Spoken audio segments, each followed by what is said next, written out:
Hello, Hope School family. This is Darren Wilson, Director of Online Operations at Hope School of Leadership. In today's Deep Dive podcast, we'll be talking about human development and lifelong learning, Section 6. We're glad you've joined us today. I think you'll enjoy the conversation. Let's listen in. We all think we know assessment, right? Tests, grades, those performance reviews, that kind of moment of judgment. But what if assessment wasn't just about measuring? What if it could actually accelerate your learning, especially if you're committed to, growing continuously? Today, we're going to try and flip that script. Imagine turning assessment, maybe something you even dread a little, into a real superpower for your lifelong learning journey. That's what we're diving into. Exactly. And this deep dive, it's not really about traditional exams or grades. It's about how assessment, when you understand it properly and use it skillfully, how it becomes this really powerful way to track your own growth. It gives you incredibly precise feedback, and ultimately it empowers you to become, proactive, enthusiastic, just an unstoppable lifelong learner. We want to dig into some practical strategies, ways you can sort of hack your own learning development and maybe cultivate a genuine, lasting love for learning more. Yeah, our mission today is pretty clear. We're digging into our sources to pull out insights. Insights to help you listening right now transform assessment. Turn it from something you just have to do into this dynamic, maybe even joyful tool for your own personal growth. Let's make it work for you. Okay, so let's peel back the layers here a bit. When we hear assessment, we often think of something external, something kind of imposed on us. But really at its core, assessment is just observing behavior, trying to read between the lines to understand what someone knows or what they can do. And for you, the lifelong learner, this changes everything, doesn't it? It really does. It stops being this external hurdle, becomes an internal thing, a self-driven practice. It's about you gathering information to figure out your own next steps. And a really crucial starting point for doing that effectively, for evaluating yourself, is understanding the difference between informal and formal assessment. Think of informal assessment as those spontaneous moments, almost subconscious observations that happen all the time as you're learning. Like when you're reading something challenging and you realize, I keep stumbling over this one concept. Or that sudden feeling of clarity when you can easily explain a new idea to a friend. That clicks. Right, that aha moment. Exactly. Or, the opposite, that little bit of frustration when a new skill just isn't quite clicking yet. These informal moments give you immediate, rich, kind of unvarnished insights into how your learning is going. For example, maybe you try using a new software feature, and afterwards you think, wow, okay, that was way harder than I thought. I clearly don't get the workflow yet. That's data, useful data. Precisely. That's valuable data for you. Yeah. Now, formal assessments, on the other hand, they're more structured. They're pre-planned, systematic. For lifelong learners, these are the times you intentionally set up to really test yourself. So things you design for yourself. Yeah, exactly. Like actively self-quizzing with flashcards, or working through practice problems you find online. Or maybe setting aside time for a structured review where you try to summarize what you've learned out loud, even if it's just to an empty room. Done that. We all have. And these formal self-assessments are incredibly powerful. They solidify learning because they force your brain to retrieve the information, actively pull it out. Right, strengthening the memory. Exactly, strengthening those neural connections. And they also objectively highlight where you need more work. They give you clear, undeniable data on your progress. That's a really useful distinction. Knowing if you're just kind of noticing things informally versus intentionally testing yourself. Yeah. But okay, once you are assessing, how do you actually show what you've learned? That leads us to the different ways you can demonstrate knowledge and skills, right? Indeed. And here we can look at the difference between, say, paper-pencil versus performance-based assessment. Paper-pencil assessments, they involve written responses. For your own learning, this could be things like writing summaries, condensing info into your own words, that's a great test, or creating concept maps to visually link ideas, or maybe journaling about what you understand, or working through problem sets. Okay, so good for concepts, facts, reasoning. Spot on. Great for conceptual understanding, factual recall, sharpening that analytical reasoning you can express in words or symbols. Performance-based assessments, though, they're about actively doing something, demonstrating your knowledge and skills in a non-written, observable way. Okay. So less theory, more practice. Exactly. And for the lifelong learner, this is often absolutely crucial for genuine skill development, for applying what you know. Think about building a project. Maybe it's a piece of software or a physical model based on principles you studied. Or teaching someone else. Yes. Teaching someone else is a fantastic performance assessment. If you can explain it clearly, you probably understand it deeply. It's all about practical application. Using a new language in a real conversation, applying a new financial strategy to your own budget, or troubleshooting a technical issue using a method you just learned. Things you actually do in the real world. Right. Even simulations or role-playing fit here. For adults, let's face it, this practical relevance often carries more weight than just theoretical knowledge. It's about making the knowledge work. So it sounds like the real trick then, if you want the most accurate picture of your learning, the most holistic view, is to combine these different types. Absolutely. Mix your self-quizzing with practical application. Yeah. It helps ensure you're not just getting the concepts, but you can actually use them. True skill mastery. It's like testing both what you know and your ability to put it into action. Okay, this is really interesting. Because what's striking here is that assessment isn't just like a thermometer, right? It doesn't just measure what you know. It actually kind of changes the temperature itself. It seems to serve some even bigger purposes. It absolutely does.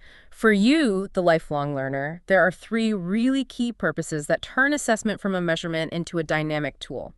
First, assessments are powerful motivators. Well, just knowing you're going to test yourself later, whether it's a self-quiz or trying a practice problem, that anticipation can significantly motivate you to engage more deeply now. It gives you that little push to focus your efforts. And here's a bit of a mind bender. The very act of trying to recall information, even if you struggle or fail at first, actually strengthens your memory more than just passively rereading the material. Wow, really? Just the attempt? Yeah, it's called the testing effect. It's a huge reason why things like spaced retrieval practice are such a secret weapon for learning, even for stuff you think you know well. Second, assessments are incredible mechanisms for review. Self-quizzing, active recall, they force you to pull that information out of your long-term memory. Right, like you said, strengthening the pathways. Exactly. It's like carving deeper paths in a field so you can always find your way back. It's how fleeting, short-term stuff gets locked into robust, accessible long-term knowledge. And maybe the most critical purpose of all is feedback. For you, doing self-assessment illuminates what you truly understand. And just as importantly, it pinpoints exactly where your knowledge gaps are, or where your skills are weak. So you know where to focus next. Precisely. This focused feedback lets you direct your next learning efforts efficiently. You save time. You target the areas that really need attention. Instead of just rereading everything vaguely, you know exactly what to work on. And, if you happen to be working with a mentor or a guide, their assessments give feedback not just on your knowledge, but also on how well their teaching methods are working for you. So it's a two-way street. It creates this really valuable mutual feedback loop. So the big shift here is viewing assessment not as some final judgment, but as an active, integrated part of learning itself, a tool for growth, for improvement, not just evaluation. That's the key, shifting that internal mindset. It's not imposed on you. It's data you collect for your own development. Okay, that makes a lot of sense. Now, you mentioned formal assessments have quality standards. Does that mean our personal self-assessments should also aim for certain qualities to make sure the information we get is actually useful and accurate? Yes, exactly. Think of these qualities as principles for designing your own personal learning checkpoints. Got it. What are they? Okay, the first quality is reliability. This is about consistency. Think of it like a reliable measuring tape. If you measure the same thing twice, you expect the same result. Right. Makes sense. So for your self-quizzes, it means if you test yourself today and then again tomorrow without reviewing in between, your scores should be roughly similar. If they're wildly different, that might be a red flag that your method isn't very reliable. So how do you improve reliability for yourself? Good question. Try to self-assess in a similar environment each time, maybe quiet, focused. Use a consistent approach for your quizzes. And for performance tasks, define really clear, objective criteria beforehand. Like, instead of, can I kind of make this work? Can I write this code with 0 errors in under 5 minutes? See the difference. Much clearer, more measurable. Exactly. Of course, things like being tired or distracted can affect scores, but the goal is consistency in the method. Next up is standardization. Now, obviously, you're not giving a test to thousands of people. Right. But for your own self-assessments, it means setting up consistent personal protocols. Define what you're testing. Set clear rules for yourself before you start, like, are notes allowed? Is there a time limit? For skills, maybe use a simple checklist or rubric. Did I hit all the key steps? Is the outcome fully functional based on these points? So it makes comparisons over time more meaningful. Precisely. It helps you track genuine progress and compare your current self to your past self accurately. Then there's the third quality, and honestly, this is probably the most crucial one for effective personal learning. That's validity. Okay, validity, what's that? Validity is about accuracy. Does your assessment truly measure what you intend it to measure? Think about this. A written test about playing the piano isn't a valid measure of actually playing the piano, is it? No, definitely not. But a performance assessment where you actually play is valid for that skill. So for your self-assessment, validity means aligning your methods directly with your learning goals. If your goal is, say, conversational fluency in Spanish, then actually practicing conversations is way more valid than just doing vocabulary quizzes. Right, test what you want to be able to do. Exactly. Incorporate authentic tasks. Tasks that mimic how you'll use the knowledge or skill in the real world. If you're learning graphic design, designing a mock brochure is a more valid assessment than answering multiple choice questions about design principles. Makes sense. Don't just practice theory if the goal is application. Right. And push beyond basic recall. If your goal is deep understanding, challenge yourself to explain the concept, apply it, analyze it, maybe even create something new with it. You really want to avoid practicing for the wrong game, so to speak. Practicing for the wrong game. I like that. Okay, what's the last quality? The final one is practicality. This is simply about how easy a procedure is to administer and score, relatively speaking. For your self-assessment, your methods just need to be sustainable. They need to be manageable within your schedule, your resources. You'll actually do them. Exactly. Choose methods that are time efficient enough to fit into your workflow. Use tools you already have access to. Maybe break down big topics into smaller, more easily accessible chunks. Practicality just ensures that assessment remains a helpful tool, not some burdensome chore you give up on after a week. That's really interesting how these sort of rigorous sounding principles, reliability, standardization, validity, practicality, how they can actually empower your own learning journey. It's like designing your own quality control system for your brain. That's a great way to put it. It's about being systematic, about understanding your own progress. Okay, so this brings us nicely to the ultimate goal here, equipping you, the listener, to really hack your learning, to become that eager, self-directed, constantly growing, lifelong learner. We've laid some good groundwork. But for someone listening now, thinking about their own learning, how do they actually start applying these ideas? Like, what's the first hack, maybe? And what's a common roadblock people hit when they try this? Great questions. Let's quickly touch on some key ideas about how we learn as adults, drawing from, the broader field of human development. First, remember, your brain is incredibly dynamic. We talk about brain plasticity. Right, it can change. It absolutely can. Learning isn't fixed, it's an evolving process. So embrace that your brain can literally rewire itself based on your efforts. And second, you need to actively process information. Don't just passively consume it.